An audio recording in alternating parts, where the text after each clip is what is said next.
All right, let's jump straight in. From the opening snaps in that Raiders game, it's obvious why Quinnen Williams was worth every bit of attention. He immediately changed the interior of the Cowboys' defensive front.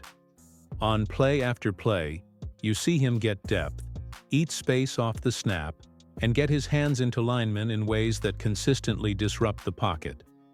The tape shows him lined up next to Kenny Clark, Osa, and the other big bodies, and more often than not the result is the same. The quarterback's timing is sped up, and throws that normally allow for downfield reads are coming out almost instantly. That's not by accident. When your interior DT is creating that kind of pressure, the entire pass rush plan starts working for you. Listen to how the game unfolded on the plays the reviewer kept pausing on. On one sequence, Quinnen is already closing on the QB before the QB has finished his drop. That's a sign of a dominant push. Pocket depth collapsing so early that the passer has to throw earlier than he planned. On other snaps, he's getting singled up with double teams and still forcing recognition and cleanup plays from teammates. You can see Kenneth Murray and others finishing plays that Quinnen initiates. In multiple examples, the DT's initial penetration, or the threat thereof, is what forces the ball out or creates the chance for a tackle for loss. That kind of interior pressure doesn't always show up in the stat sheet as a sack, but it shows up on the scoreboard, because it makes coverage easier and gives the secondary a chance to make big plays. Then, there's the technique. A handful of clips stand out. A bull rush that repeatedly prevents the right guard from setting his feet. A snap where the guard literally ends up wrapped around Quinnen. Those are finishing moves that drive the line backwards and alter the entire pocket geometry. And even when he's doubled, he's smart about maintaining rush lane integrity. He doesn't just dive at the QB. He funnels the quarterback's options into lanes where his teammates can make plays. That discipline is what separates a purely athletic interior rusher from one who elevates the whole front. I also want to call out effort and pursuit. There are plays where Quinnen gets pushed wide, and instead of taking a knee, he works his way around, keeps his shoulders and hands active, and stays involved until the whistle. Effort like that changes a lot of plays from medium gains into incompletions or negatives. It's the kind of energy that infects a defense and raises the standard for everyone next to him. Quick interaction. Poll time. Did Quinnen look dominant in his Cowboys debut? Vote in the comments, yes or no. And if you like deep tape breakdowns like this, do me a favor. Hit subscribe and help us reach 17,000 subscribers, and smash the like button so I know you want more film study. All right, let's get into the nuts and bolts of how Quinnen actually wins on those snaps. Watch his alignments first. You see him slide between wide 3-tech and tighter 2-gapping looks depending on the call, and that flexibility matters. When he's in that 3-tech spot, he's often working the AB gap aggressively, attacking with a short, violent first step that creates immediate leverage on interior linemen. That quick initial burst forces linemen to react quicker than they want to, and it's the reason you repeatedly see that pocket depth collapse before the QB can finish his drop.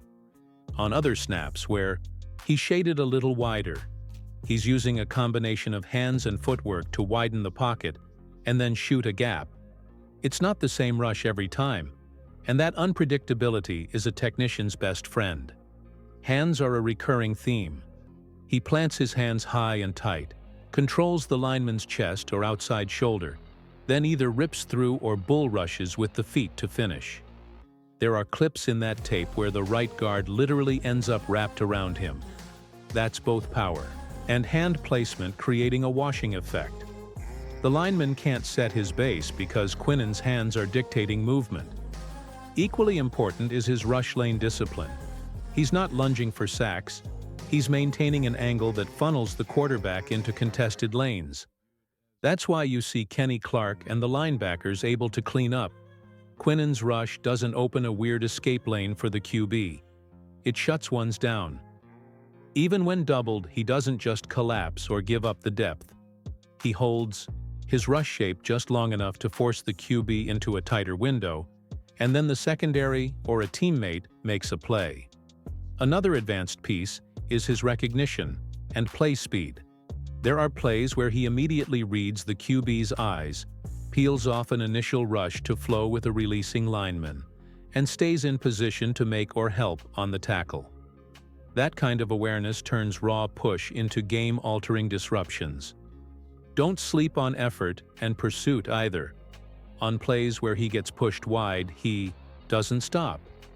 He works back, angles, and stays involved, dragging coverage down into traffic and creating incompletions. Technique plus motor equals sustained impact, and that's what you're seeing frame by frame. Quick call out on double teams. When a guard and center or a tackle and guard team up, Quinnen doesn't try to bull through both. He finds leverage, anchors, and influences the pocket while using his teammates' pursuit angles to create the negative play. That's not just personal play, it's front-level coaching and discipline.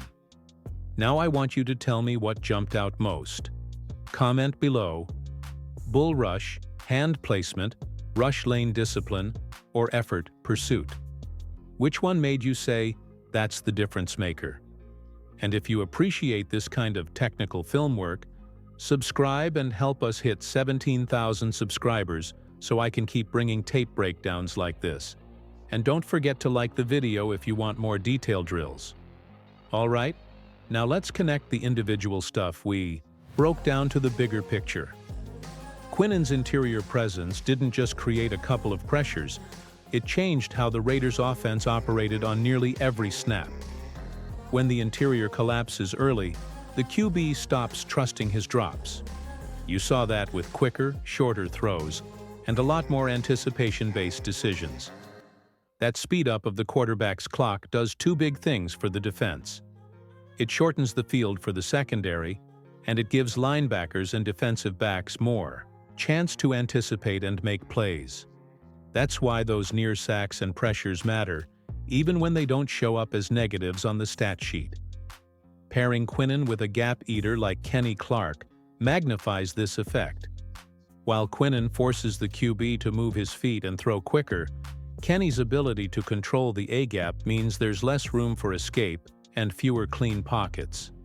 Add Osa and the edge rushers into the mix, and you suddenly have a rush that threatens the middle and the edges simultaneously, which is nightmare territory for play callers because it limits safe checkdowns and forces riskier horizontal or off-platform throws. You also saw practical blocking adjustments on tape. Teams started sending chip blocks, double teams, and sliding protection to the inside much earlier in the play clock, which in turn limited their ability to protect the edge on late blitzes. Those schematic changes benefit the whole defense long-term. Opponents will have to game plan additional resources to slow Quinnen, and that takes away from their ability to neutralize other rushers or to allocate extra help to the secondary. On the run game side, his presence matters too. Interior push disrupts run fits and forces backs to bounce outside more frequently, which can play into a defense's hands if the D-line is disciplined. Fewer clean inside lanes mean negative or minimal gains, and more chances for tackles for loss. And don't forget tempo and psychological effects. When an interior defender is consistently beating linemen and collapsing the pocket, QBs start checking down earlier, play callers stop dialing up aggressive downfield concepts, and the offense becomes more conservative. That's field position and clock control you can bank on. Quick engagement for you. Would you trade a first-round pick for this kind of interior disruptor? Yes or no? Drop your vote in the comments and explain why. If you want these breakdowns every week, hit subscribe and help us get to 17,000 subscribers and smash the like button so I know you want more deep film work. Alright, here's where we bring it home and look forward. Based on what we just broke down, Quinnen's debut sets up a clear short-term projection. He's going to be a consistent interior threat who changes how opponents allocate protection and how Cowboys coaches dial pressure. In the immediate next matchup, the Eagles were called out in the tape review. Expect the Eagles to game plan additional interior help, chips, max protect calls, and quicker release concepts to neutralize the early push. That's exactly what you want to watch for on game day. Do the Eagles, or any opponent, start sliding their protection earlier? Do they add a tight end or running back to pick up Quinnen on obvious passing downs? If they do, that creates opportunities elsewhere for the Cowboys. More one-on-one matchups on the edge, more favorable coverage opportunities for the DBs, and extra space for linebackers to make plays. Over a 4 to 6 game window, realistic expectations are this.